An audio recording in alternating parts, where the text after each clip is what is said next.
Hello, behind the scenes people. Thank you for supporting, as always.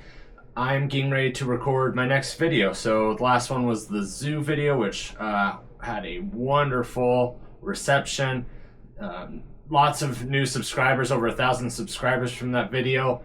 And just a really good return on investment, let's just say that. Also, the shorts that I made off of it had good organic growth as well. I've been trying to think of how to follow that up while continuing to work on some other projects, and I need to get something out. It's been 4 weeks now. God, time goes so fast. 4 weeks now, and so I'm just going to get something out quick today. So this is behind the scenes, going to show you me setting it up like usual, and yeah, this video is going to be explaining a problem I had with researching filters for we're talking large prime lenses. So like the Nikon 800mm prime lens. I didn't understand how filters worked on it. I was really confused and want to go into all this in the video, so I'm not going to tell you here. My office is very messy right now. I just came back from doing some work down at my parents', so I dumped a whole bunch of stuff on the ground. I'm getting ready for a music video shoot on Saturday, so I've got stuff kind of scattered around. I've been working on digitizing things over here on my computer, and anyway, it's a mess in here. So I'm going to film in my usual little corner, and got a table set up here to put the lenses and the filters on that I want to talk about, and then just a little stool. So I'm just getting everything lit right now. So this is your behind the scenes as I get ready. I'm going to use my Fuji XH2. I always want to call this one the S, but the S is the stacked sensor. My Fuji XH2 camera, because I'm going to record in 8K. Why? Because I can, and also that way I can just zoom in later on what I'm holding up, and I don't have to use more than one camera. So I'll be able to punch this in. I'll export in 4K, and it'll give me some zooming capabilities. So that is going to limit me on my record time, but I do have the Ulanzi fan that I did a video about. This thing works so well, so this is actually going to fix any record time issues I had. Just going to put that on there, so I'm going to keep building this up with my usual kit. Got my light right here. Because this is the Fuji XH2, it has the articulating screen. Some cameras I use, it does not have the articulating screen, so I have to put Atomos Ninja monitor up here so I can see what I'm doing, but I'm just going to use the screen, change my mount, type. So I had a tripod mount on there. Am I still recording? Yeah. I want a soft shoe mount, cold shoe mount. That's what I want, not soft shoe, cold shoe mount. Got a little box of various mounts and other paraphernalia. I don't see what I want.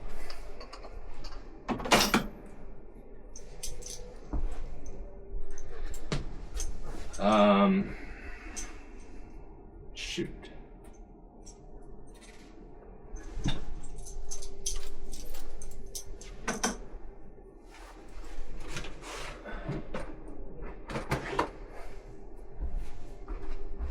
Sorry, got another box of various mounts and paraphernalia. This is what I wanted.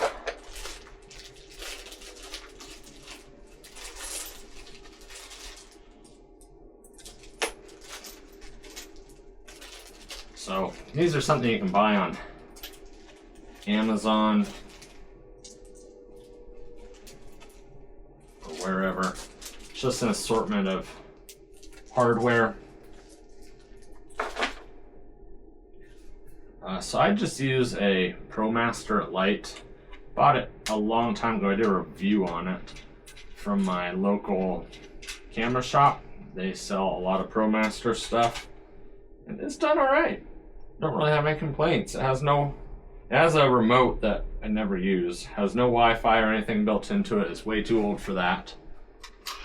But yeah, it's not bad. I know your view's going to get kind of disappeared, but I'll move you around as needed. Put on one of these small rig lithium ion batteries. These things are great. You can record for so long, and you can just record via USB-C. These other ones that like come with it, or I bought this third-party one, you have to use a special charger for it, and I don't like leaving them on the charger, and so they always drain. They're the NPF750s or whatever. Whereas these ones by Small Rig that just came out this year, they're lithium. You can just kind of treat them like you would a normal battery pack, in that you can just kind of keep them charged, and they don't lose their power. So I've got that on. I want to raise you up so you can have a little better view. Whoa, let's unplug you.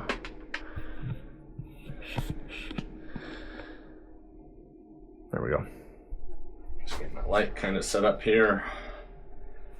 What lens? I have the 27 prime on here, but I don't want that because the focus is super loud. I normally just use the kit lens, the 18 to 55. That's been around forever, that they finally got around to replacing. The audio or the motor noise on it is good. The autofocus is good. There's no hunting or focus with it, so that's just a good lens to use.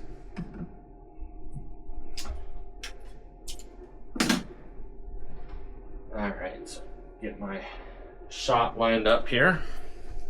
It's going to be so far down just because that table that I'm reaching over to, I kind of wanted it to be in shot.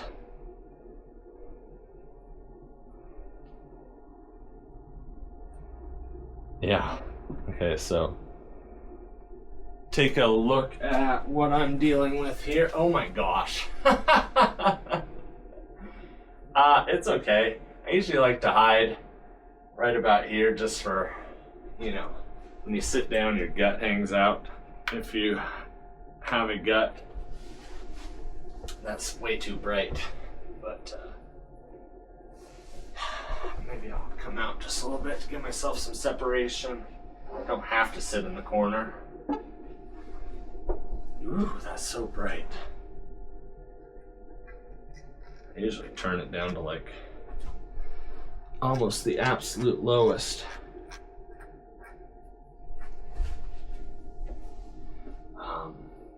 Yeah, in the office I don't have floodlights or fill lights or backlights. I do have this little thing that I turn on.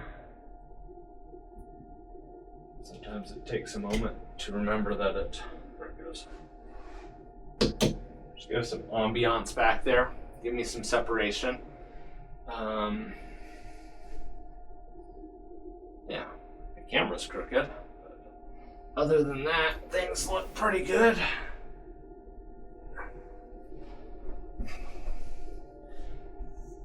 The other thing is, you do want the camera to be at eye level. I used to never do that, which seems obvious, but I just kind of put it more where I could get stuff in focus or in shot. Like, oh, I want to be able to see this thing. I want to be able to see that thing.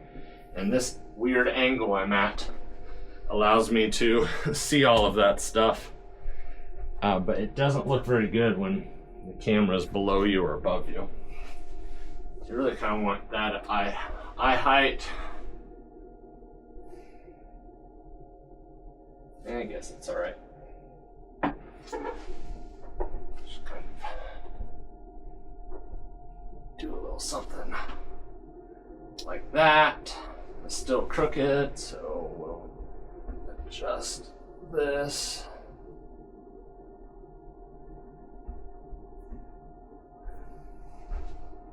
Alright, if I hold that up, can I see? So this will give me some space up here. I know you can't see it. Give me some space up here to put a website or images I need to. And hold it up here. Get in nice and tight. Nice thing about having the Atomos is it is a bigger screen to look at compared to this little thing, but I think I'll get it done. Yeah, it seems alright. Now I need to get the audio set up. So I'm just going to... I've been struggling with audio the last couple of videos. I don't know why. I'm going to try using the DJI. I forget what these are called. I'm going to try using the DJI Mic 2 again and see if I can get better audio. No, I'm not. I'm not going to use this. I'm just going to use a shotgun mic. I've been trying to use this and it has not been going well. I'm not saying this is a bad mic, I'm just saying I don't know how to use it right, and I also don't want to take the time to set it up, so I'm going to go into my box of microphones here and realize that the microphone I want is not in here, because the mic I want doesn't need power. Add it up here. I do have the one that needs power, but again, I'm not really prepared for this. I'm trying to just knock out a video real fast.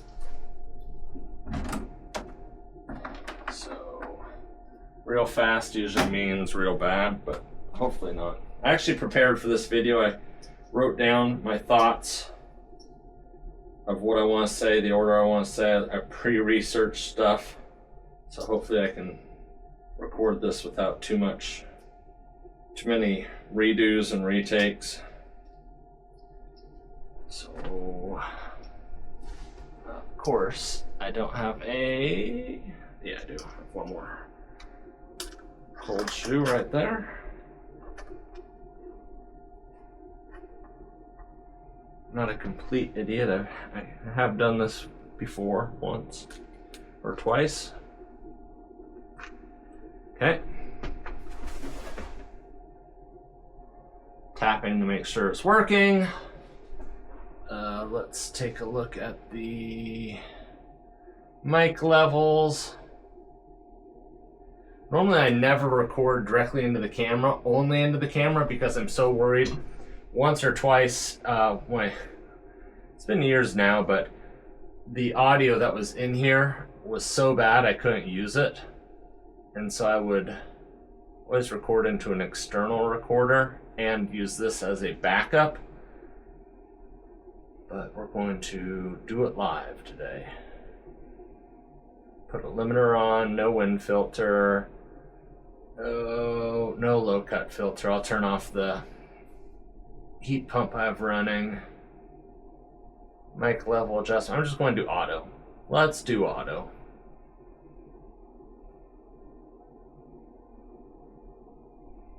Testing. Okay. So I have a limiter on, so I shouldn't peak, and then it's just set on auto for the gain. My hair is being so dumb right now. That's all good. I feel like I'm kind of ready. Oh, I need battery. This camera's not fully charged, so move you back. I haven't shown this off in a video. I have this small rig cage. I bought this little V-mount adapter. So V-mount is another thing I could do a video on, because for me it was confusing learning about V-mount. I'm still not very... I mean, a V-mount is just the way it mounts, but some of the batteries, the way they list things and stuff, I was confused by what actually supported this. So I found this plate from Small Rig that works. Got the Small Rig V-mount battery. You can just slide it right on there. If you need to get back here, then you can pivot it down, or you can leave it down all the time. Anyway, so that battery is now locked in to that V mount. So then I'm going to grab a USB-C cable that I'm sure I have lying around somewhere here. There's one.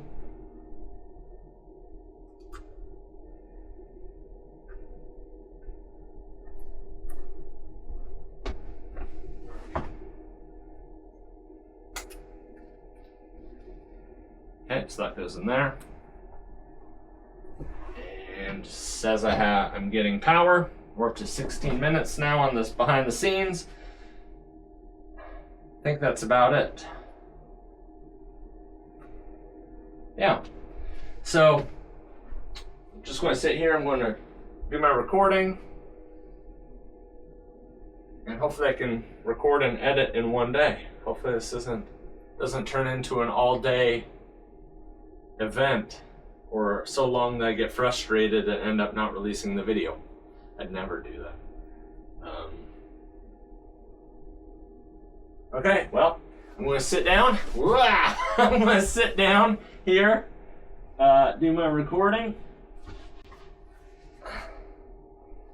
and see you in the next behind the scenes. Thanks. Room noise.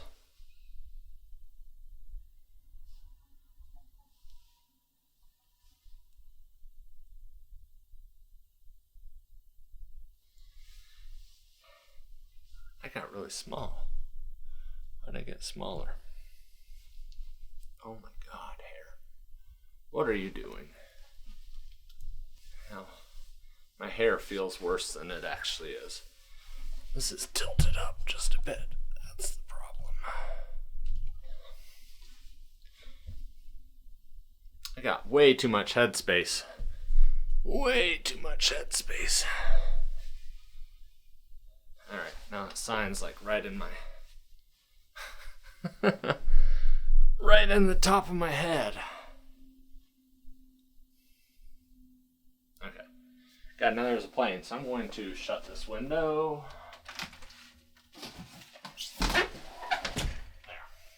There. Okay.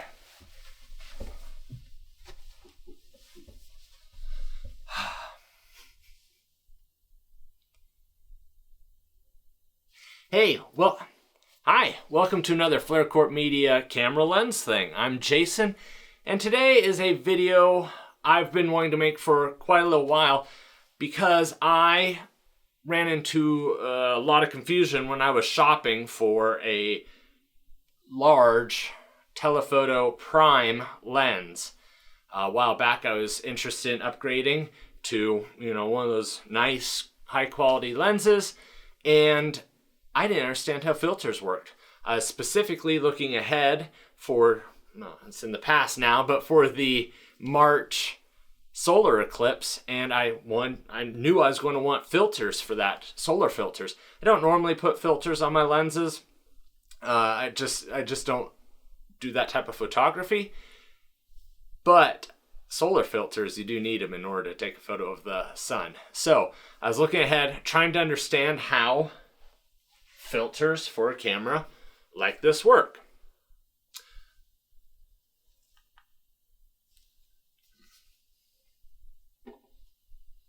Let's try again. See, that's my problem. I always